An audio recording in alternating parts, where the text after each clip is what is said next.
Alrighty, boys, welcome back. I forgot even what session this is at this point, but yeah, we're back at it. So we have a couple more, what's it called, dev statements and some threads. Hold on, let me reopen that last one. But yeah, we got a couple things we're gonna go over. It's been kind of dry on the forums, but that's okay. You know what I mean? It's either they're working on something or they're taking a break. Either way, I'm cool with it. But yeah, there's a couple more things that I thought would be cool to share, and we're gonna go over them today. I still I'm not sick, but I think I have allergies. I think my body just developed some type of allergy or something like that, which is annoying because not like my nose always runs randomly, and it's kind of annoying. But my voice might be congested, so yeah, tis what it is. But without further ado, let's get right into it. So first, we have a player and a dev response. So the player, he asks the dev and says, "Is this topic/issue being explored while working on the order of battle feature? And which which topic is that?" Oh yeah. So this is the thread. The thread title is "Reinforcement Spawn Points Ruin Battles," and pretty much I'm guessing what he's talking about is the fact that your reinforcements just spawn pretty much in the middle of the map. They don't run from the outside of the map into the map, which would be really good. But let's see what the dev has to say. So the dev says, the experience is more likely to see changes with the battle terrain system, providing you with some control where you spawn on the scene in relation to the opponents. Okay, so they will. So what it looks like is we're going to have, whenever the battle terrain system comes out, which might not be next patch, might be still, a couple patches down the line.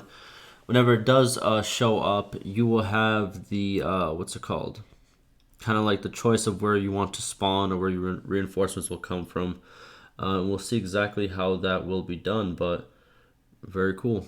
Very good to see. I think this is a good change. And yeah, hopefully it's done for sieges as well. Even though sieges aren't that much of a problem, really, to be honest with you. Since, it's pretty far spawn. But alright, next we have this star right here. Siege Retreat Dead Realism. So let's see what they're talking about. And there's also a couple dev replies here as well. Alright, so the main poster says, "Do you think it is normal for a player to retreat an infinite number of times while defending a castle? A similar situation where I, with 100 archers, pushed back 1.5k army, just shooting while they approach the walls, and then retreated and did it again and again until victory. From my point, it is total abuse and making dead the defense gameplay." I agree. I think maybe that should be capped off. I know you could do this also in land battles where you could just keep retreating and kind of finesse the system. I think personally both of those should be kind of changed. I don't want them to completely restrict it. I think still having the chance to retreat is still a good thing to have. But maybe for sieges it should be limited. I think maybe for land battles it shouldn't be limited because I'm pretty sure you still take a big hit to your, what's it called? What's that called? To your morale. You take a big hit to your morale, your overall party morale, and eventually that does, kind of influence how good your troops do. But obviously for sieges, you probably need to lower that and probably only be able to do maybe once, something of that nature. But yeah, because that definitely is, I want to say it's being abused, but I feel like since it's a multiplayer game, not a multiplayer, since it's a multiplayer, since it's a single player game, I feel that, what's it called? There's certain stuff that even if it's super powerful, I kind of just don't pay attention to it when I play. Like, for example, the smithing thing. It's always been a big issue. I'd say issue. Some people do like it, but it's always been a huge moneymaker. But when I played, I didn't really try to use that as a way to make a lot of money in the game. You could use it, but it's you don't have to. You know what I'm trying to say? But I feel the same way about this. Also, I don't really use the option when I'm playing, but I can see that people will abuse it for their own. Again, it goes to their I don't know. It is abuse, but if a person is doing it and they're happy at the end of the day because they did it, I don't know. Yeah, I guess it should be limited. I guess, but I don't think it's that game breaking. If that kind of makes sense. Then we have a player saying it would be cool if retreating during a siege defense would take you to the keep fight on the defending side, and if won, it would break the enemy siege, and they would have to do it again and leave it battered enough. That's cool. That's actually a good suggestion. Okay, so if you hit the retreat, you'll go into the keep battle. But if you beat the keep battle, then you kind of then they kind of retreat. Therefore, they need to actually initiate the siege again. And, obviously take that time to build other siege machines before they go in again. That would be kind of cool. Yeah, that's a good feature. And yeah, this would be a good way to stop this exploit. Yeah, it would actually be a good way. And it would actually make it kind of fun as well. So, again, it wouldn't ruin the fun aspect of doing this, kind of abusing the game feature. But it will improve it and it'll also improve your gameplay. So, yeah, pretty good. I have no idea how to retreat from a siege defense. What else we got?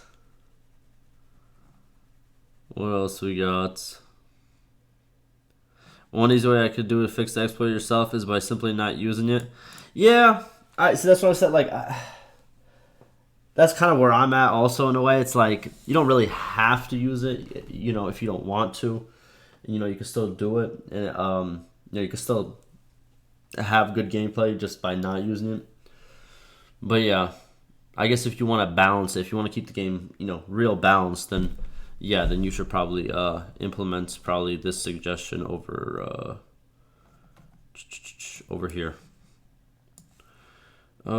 Anything else? Let's see what the dev has to say. So, all right, so we have a lot of player responses, a lot of dev responses. So first player that says, and yet they explained away keep battles not existing for player defenders as them not being worth the time as too few players would ever experience it, which sounds like they just gave up. Before the dev says anything, no, it doesn't sound that way. Any rational person who read that statement, I read it on, in a different video.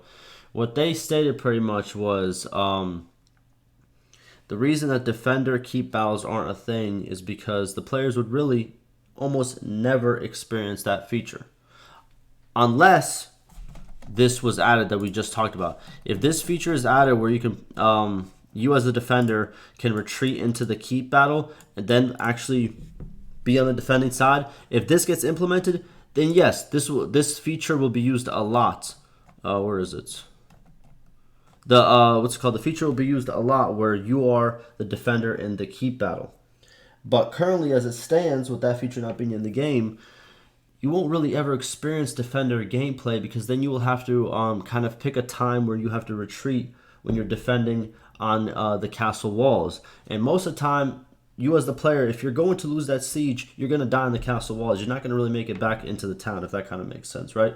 You could possibly, but it's supposed to, the keep battle currently, as it stands, it's supposed to be kind of like this last stand type of thing, which, in all honesty, you as the attacker will most of the time, if you get to the keep battle stage, you're going to win. You know what I mean? There's not much, the keep battle isn't like, in my opinion, like an extra set of defense. It's kind of like a cosmetic kind of addition where it's just like, oh, now storm the castle. So it's like a cool little feature, but it's like, I don't know how to explain it. Like, I think I explained it, but if you are the attacker and you make it to the keep battle, you're almost like 100% winning that keep battle fight. You know what I mean? Your numbers are probably a lot higher. And obviously they just retreated, so their morale is completely down. So they won't, have that much of a fight. That's why he stated that's why, players won't really have defender keep battles because, most of the time they're going to die at the wall. They're not really going to retreat, which is pretty valid in my opinion. But obviously, I already knew some people were going to take it this way, where it's just like, oh, it just seems like the devs don't want to do that. No, they just explained it. You know what I mean? It is what it is. But, so what he says is the statement in this topic, don't explain away keep battles not existing for player defenders. The discussion is about future improvements. And the very thing you were referencing is quite clear that my opinion isn't the deciding factor. Then he states what he said. Let's read what he said. He says, having said that, I'm sure people will take into account any feedback given on them as they go forward and may very well come up with solutions that I can't. As in this could be a possible solution. What's it called? And like, I'm probably going to split some into parts. But this possible solution, what I'm referencing is, this player pretty much said, you know, as a way to combat kind of like unlimited, what's it called, retreats that you could do. It's kind of like an abuse that you could do in the system where every time that the enemy gets close, you just retreat back and then you just restart the fight. And you can do this in sieges as well. And pretty much, as stated here, you could have like 100 archers and you could push back a 1.5k army because you could just keep retreating and just keep, you know, coming back to fight. This person suggested, hey, why don't we, what's it called? Make it whenever you hit retreat, you go into the keep battle right away. And then if you win the keep battle as a defender, then you push away the attackers and they have to kind of set up camp again if they want to besiege again. So that's what, that's kind of like the, you know, the solution that he's talking about. And then he goes, it is further elaborated that, and this is him talking from before, these things are not developed in isolation. That is to say, if we pursue one thing, we do so by not pursuing something else. Similarly, if we chose to not pursue that one thing, we do so in favor of something else. All these options can enhance the sandbox experience. It must be prioritized according to their assumed costs and benefits. Okay. Ends with a note, a question to those who are interested in defensive keep battles. Okay, so this is where he explains it. Would you feel that the current offensive setup would offer an enjoyable defensive experience to you? This is to say, no control over your troops, no reinforcements for your side, and generally a mission that you are quite likely to lose. Exactly what I said. If you are on the defending side of a keep battle, you're pretty much, it's your last stand. It is what it is. Go on a blaze of glory, but you're probably losing it. You know what I mean? So it won't be as enjoyable, and it probably won't happen a lot. That's what he pretty much said. And then he says, are intended to lose, since another challenge may be players exploring the terrain to simply one-on-one 200 bots and basically mean that no siege has to be lost anymore. Encouraging that very approach. If not, how do you imagine it should work? A shout out to, I forgot his name. It has Spartan in his, hold on. What's it called? He made, a YouTube video. He made a couple YouTube videos where he would like do these like insane, Spartan Gaming.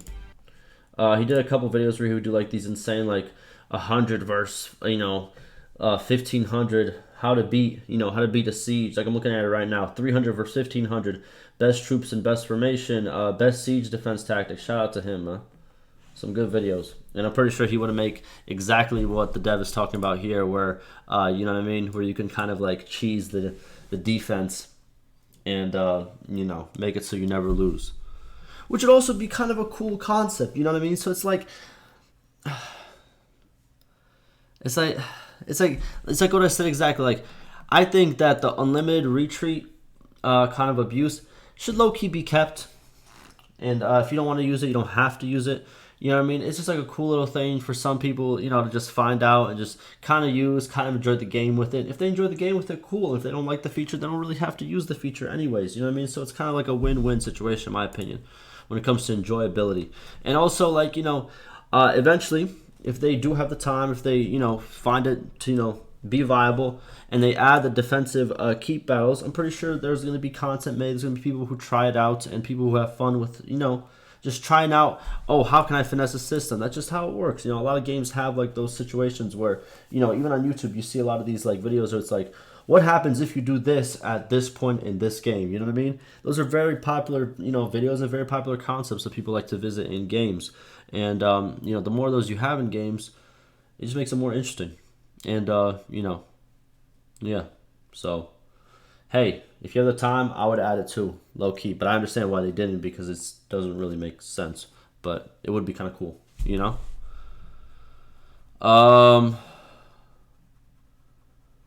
But yeah, there you go. There he goes. As for the topic at hand, we are aware, and a likely solution is to close the retreat without loss for the player. However, since the player can choose to use this exploit or not, much like the in-game cheats, I don't consider this the highest priority. Yeah, there you go. Literally what I said. You know what I mean? And a couple other people said, where it's just like, listen, You don't really have to use it. You know what I mean? It's like if you choose to use it, go ahead, go off. You know what I mean? You get that crazy win, man. Go ahead. You know, fend off that huge army with 100 troops. It probably was fun, low key. I'm not gonna lie to you. So it's like I feel like that's just kind of like it makes sense. It is what it is. All right, moving on. It's the same person. Oh no, this is the same person. Uh,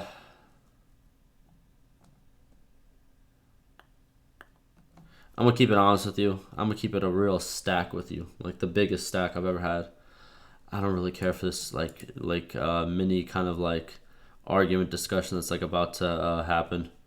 You know what I mean? With like, oh, what he said, or what she said type deal. You know what I mean? Like just quoting back and forth. Like, yeah. I don't really want to get into it. I kind of like skim through it to see if there's anything kind of relevant, any information, and I think this is going to be not really there. Yeah. All right, moving on. What else we got? I think this is the last one. No, we have two more. So we got Bannerlord 2 co-op is a must-be. You heard it here first. And do I agree with that statement? Yes, I think co-op would be very, very cool. I think a multiplayer Bannerlord. Well, we do have a multiplayer, but like a multiplayer co-op Bannerlord where you can kind of play with your friends, like have the single player experience with your friends, is a pretty cool and pretty favored. How can I explain it? If you were to make a poll with players of Bannerlord, I feel like a big part of them, and it was shown, like, there's been polls on the forums and on Reddit and stuff like that. A lot of people want to see co-op. A lot of people actually want that in the game. Unfortunately, this is unfortunate news. Currently, they never took it off the table, but currently that's just not what they're trying to do. Dev-wise, they're not. They said it's just not what they're trying to do. Obviously, they have shown support for mods that for modders that are associated with co-op mods through, what I'm saying. We saw like what do you call it? It was a letter to the devs, and some of the teams were working on co-op mods, and the devs did respond to that, saying that they are going to continue working and trying to improve all the modder situations to make these mods happen. But yeah, it would be really cool to see, but currently devs are not planning to do it, unfortunately. But hopefully the modders can get it through and be very cool. What else we got? Thanks for the copy pasta. True, bro. Let me read this actually.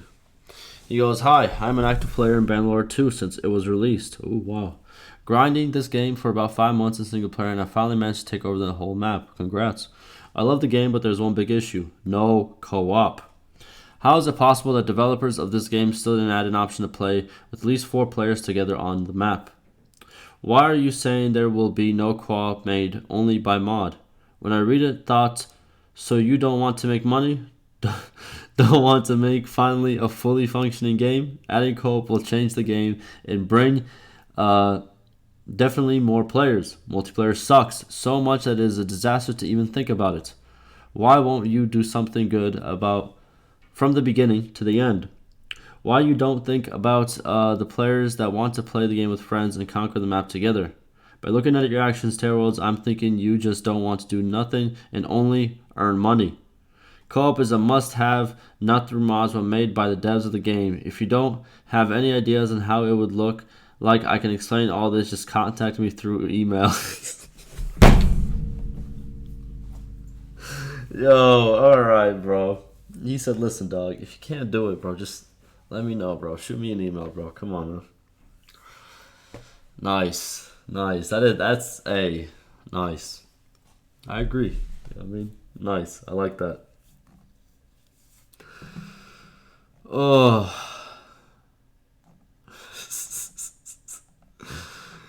They added the devs and said, "Hey, bro, just contact him, bro. You really should contact this dude, man. Come on. He has some good ideas, man." Oh, man. Then Caleb responds, community lead. He says, "Who knows what the future might hold, but yeah, don't read too much into that. We certainly don't have any plans to add it in Bannerlord right now. There it is. But you never know. But it probably won't happen. I'm going to keep it a stack. But you never know. Don't give me hope. He goes, okay, I'll do it myself. All right.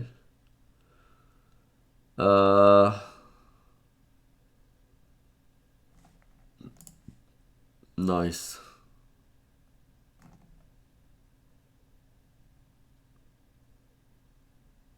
Nice. Alrighty, moving on. Last one. Can we get a UI element for trait score? Yeah, I'm gonna keep it real with you guys. I'm gonna keep it real with you guys. Traits need to play a lot more of a role in the game, I think, personally. I don't know. I feel like I never pay attention to traits. I never do. I don't know if it's just me, but I don't know. I just like when you're playing a game and you just like you're so stuck in your ways that you don't like to try new things in the game. Like you could have a game where you have like 7 playthroughs and you do the same thing every single time because you're just comfortable in it. You're trying to master it and you're like, I don't want to try whatever's on that side. I don't want to try whatever's that because I got this. You know what I mean? I know this. I feel like that's how I am about traits. It's just out of my comfort zone. So I'm just like, you know what? I'm not going to focus on that. This also has to do with formations. I've also thrown formations all the way to the side. I'm just like, listen, man, I have F1, I have F3, I have F1, F1, I have F1, F2. That's all I need. You follow me, you stand there, you attack. What else do you need? There's no going back. There's no retreat. It is what it is. But yeah, that's my stance on traits. Let's see what this person has to say. He goes, right now you can see your traits, but they just sort of pop up. There's no indication that you've earned a new trait, nor are there any indications where you're earning points towards or any from a new trait. Exactly. I feel like there's not enough emphasis. I feel like there's not enough explanation for it, and I just, I'm lost. Then he goes, is it possible to get trait score via encyclopedia page by hovering over a character's name? That way we would know if we were close to being seen as extremely honorable, honor 2, rather than just grinding out quests in the dark. Then he goes, yeah, so kind of like a little, bar, maybe, like to show exactly where you're at. Then he goes, 2, an indication upon quest finalization or daily tick of trait score gained. Even if you don't want numbers included, a simple, your men think you're generous, this was a dishonorable act, your performance in battle was valorous, okay, would help connect a player's actions as their earned traits. Yeah, that would be kind of cool. I agree, so they don't have to do an exact number, it doesn't have to be an exact calculation, but just to kind of show that, hey, you did it good, or hey, do better, Then he goes, 3, a right-hand notification of new traits gained. Otherwise, the typical way I discover a new trait is random notables liking me a bit less. That'd be cool too. Yeah, definitely. And also, what I think, because obviously that's one of the things that happens is, you'll get better. You'll pretty much have a better relationship with different notables and different lords based on your traits. And if you have very opposing traits, then you won't have good relationships with them. But I'm wondering if there's more stuff to that as well, or if that's just as far as traits goes, because there's not much explanation on them. The devs haven't really talked about traits as much also, so it's kind of like, yeah, again, it's something I just haven't really touched. And then we have a yes, all this sounds good. He says, I'll bring this up eternally. Thank you for the suggestions. By the way, this was in 2020, but the reason we are going over this now is because the devs did respond on September 1st, which was like a week ago. And he goes, a visual representation has been drawn up, but it has been put in the backlog since more pressing issues arose. I'll get back to this and work out the final details. So boom. So what we have is they have thought about the plan of how they're going to do this. It's not completely implemented or, done yet because other stuff have kind of taken the forefront. But it is in the works, so good to hear. We are going to see eventually. I don't know when. Probably a couple patches down the line, maybe even more than that. But eventually, we will see some kind of,